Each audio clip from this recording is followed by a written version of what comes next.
Let it be recorded in my book tonight. Let it be recorded in your book tonight. Goodbye to bad rubbish. The most monstrous betrayal of Islam ever committed in history, committed by those who control that state. This is not Riyadh. It's the Riviera, Saint-Tropez, Cannes, Monte Carlo, a strip of well-oiled French hedonism and unchecked excess. Where $500 bottles of rosé champagne are used in food fights. It is also a place where some of the richest and most powerful Saudi royals spend the summer, far from the unrest, far from the violence, far from the threats of Osama bin Laden. When I see this, I think that they fiddle while Rome burns. Fleeing the heat for European resorts has become a royal Saudi tradition. Until he became too sick to travel, the Saudi King Fahd would arrive every August in his personal 747 aircraft. That's him in the wheelchair, with a huge entourage, to spend the summer at a gigantic palace he had built outside Marbella, Spain, used at most just once a year. May Yamani saw firsthand the lavish lifestyle of the Saudi royal family when her father, Sheikh Yamani, served as oil minister of Saudi Arabia in the 1970s. Young princess and Now living in exile in London, a fellow at the Royal Institute of International Affairs, she has emerged as one of the harshest critics of the Saudi royal family. there is no attempt at discretion. People hear about the hundreds of cars, restaurants, lavish spending, and it angers them because they've been taught that this wealth belongs to Allah and then belongs to them. This summer, even as Saudi authorities braced for a new round of al-Qaeda attacks, royal family members were once again all over the Riviera, in the water, on the beach, in the shops. Fancy jewelry was going fast, including this $1.2 million emerald and diamond necklace sold to a Saudi prince. Also hot was the latest in Parisian fashion, such as this $10,000 Christian Lacroix outfit with purple raccoon boas sold to a Saudi princess. The rise in the price of oil has been good for someone. In the harbor in Cannes, we counted at least 7 huge Saudi yachts, some of the biggest in the world.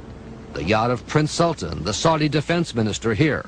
The yacht of one of the king's sons there. And in the middle of them all, complete with its own helicopter, the yacht of the Saudi prince, who is described as the 5th richest man in the world, Prince Al-Walid bin Talal. We're just vacationing like any other vacationers, and I'm with my daughter and my son here. They're jet skiing right now, and they're skiing innocently like any other family. You know, it's like any other family, yes? Well, not quite, right? No, excuse me, like any other family in the middle of the sea. After months of trying to find a member of the royal family willing to talk with us about what some see as a crisis facing the kingdom, we were summoned to Cannes and transported to the yacht of Prince Al-Walid, one of the 5,000 Saudi princes. Prince Al-Walid said he was eager to dispel what he calls the myth that his royal family is threatened by any crisis. There's no crisis. These are issues that any country have to face. But I cannot call these crises. So in Saudi Arabia, you don't see a crisis? I don't see crisis whatsoever. In the early 70s, OPEC didn't like what we were doing in Israel. Same old story. And so they cut off our oil supplies. So some of you will remember these long lines at the gas stations. And we feared we were going to have another depression like the 1929 depression. And so the U.S. Treasury Department came to me and other economic hitmen and said, listen, you know, we can't allow OPEC to blackmail us anymore. You guys got to come up with a plan so this will never happen again.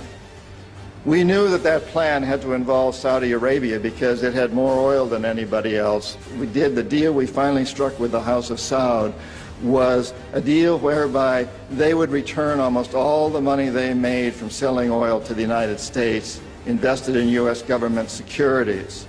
The U.S. Treasury Department would use the interest from those securities, which over the years has amounted to trillions of dollars, to hire U.S. companies to westernize Saudi Arabia, build petrochemical complexes, desalinization plants, whole cities out of the desert, McDonald's and all the other things that go along with our Western culture. The House of Saud would also agree to keep the price of oil within limits acceptable to the oil companies, possibly not acceptable to you and me, but acceptable to the oil companies. And this is very, very important. They agree that they would never, ever sell oil for anything other than US dollars. It was an amazing deal, the deal of the century. It was history-making, incredibly powerful deal that we struck with Saudi Arabia. The corporatocracy looked at this as an incredible success. I had done my job. We economic hitmen did a great job with that one. So we decided that Saddam Hussein ought to accept something very similar. Now, probably a lot of you know that Saddam has been our boy for a very, very long time. You may remember Abdul Karim Qasim, who was president of Iraq in the early 60s. Qasim came up with a unique concept. He said, Iraqi oil ought to go to benefit the Iraqi people. How novel is that?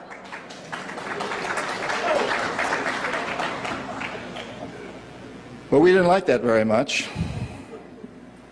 He began to tax the oil companies, particularly the British and some American companies, and threatened to nationalize our oil companies. And so we decided that Qasim had to go. The CIA sent an assassination team. It was headed by a man who was still going through high school, an Iraqi citizen who was still going through high school. They riddled Qasim's car with bullets on the streets of Baghdad and missed him. The head of this assassination team was wounded and fled to Syria. His name was Saddam Hussein. He was a CIA agent in those days, an assassin for us. He failed. He was our boy. He was our man. And so, and we sold him a lot of, and gave him a lot of tanks. We built him, Bechtel built him big chemical, I ought to know, my father-in-law was chief architect at Bechtel, built Saddam big chemical plants that were used, and we knew that they were used to make mustard gas and other chemical weapons that were being employed against the Kurds and later the Iranians. We knew this, but we sold him these things. You have to remember that Middle Eastern oil is the oil that's used by a great deal of Europe and China and Japan. If we control Middle Eastern oil, we control our biggest potential competitors, Japan, China, Europe. So it's very important that we do that.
The modern-day Kingdom of Saudi Arabia came into existence as a result of a rebellion against the Islamic Khilafah state. Britain sought to strike the Islamic State from within by Muhammad ibn Saud and later by his son Abdulaziz. Britain supplied them with weapons and money, and they moved on a sectarian basis to seize the Islamic lands, which were under the authority of the Khilafah. They took up arms against the Khalifa and fought the Islamic armed forces, all the time goaded by the British. It was well known that Al Saud were British agents. The huge arsenals and equipments which reached them via India and the monies to cover the war effort against the Khilafah were supplied by the British. Al Saud's family reward but playing the most important role in this rebellion was to be granted by the British the position of future rulers of Hijaz. They had so much trust and confidence in their British masters and were so arrogant of their possession that they called it Saudi on September the 23rd, 1933, the only state in the world to be named after a family. After destroying the Khilafah in 1924, these principles were swept aside, and the Western powers carved the Muslim Ummah into nation states, installing puppet regimes in order to ensure the suffocation of the people, both intellectually and politically. Saudi Arabia is one of these imperialist creations, a near-perfect illustration of the nature of the regimes in the Muslim world, and the servant-master relationship they have developed with the Western powers. Contrary to popular Western myth, it is the Saudis that are dependent on the US, and not the other way round. The relationship is one in which the Saudi regime has no leverage over the US, while the US exerts almost total control over the regime, with the power to remove the regime overtly or covertly. The answer is that the Wahhabi-Saudi alliance is now perpetrating a gigantic, a massive betrayal of Islam. يا أيها الذين آمنوا إن كثيرا من الأحبار والرهبان ليأكلون أموال الناس بالباطل ويصدون عن سبيل الله والذين يكنزون الذهب والفضة ولا ينفقونها في سبيل الله فبشرهم بعذاب أليم يوم يحمى عليها في نار جهنم فتكوى بها جباههم وجنوبهم وظهورهم هذا ما كنزتم لأنفسكم فذوقوا ما كنتم تكنزون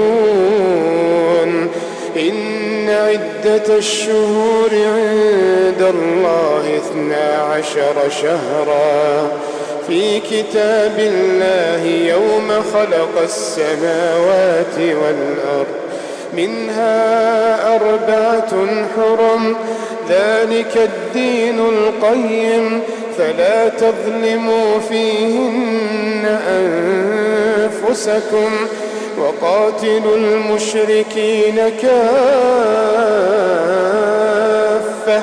كما يقاتلونكم كافة